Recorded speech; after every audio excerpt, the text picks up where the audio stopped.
All right, I cut this filter open. This is for the GE water filter, the RP WFE.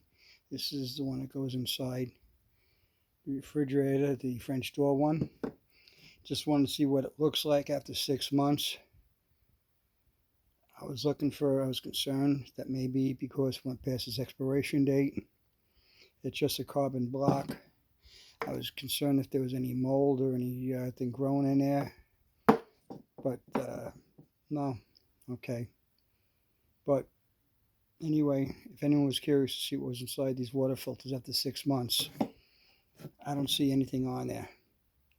But the other side to this is I do have a filtration system in my house. So this is pre going into the house. This is the entire house. And this is what I got after 6 months. All right. Hope this helped. Have a good day.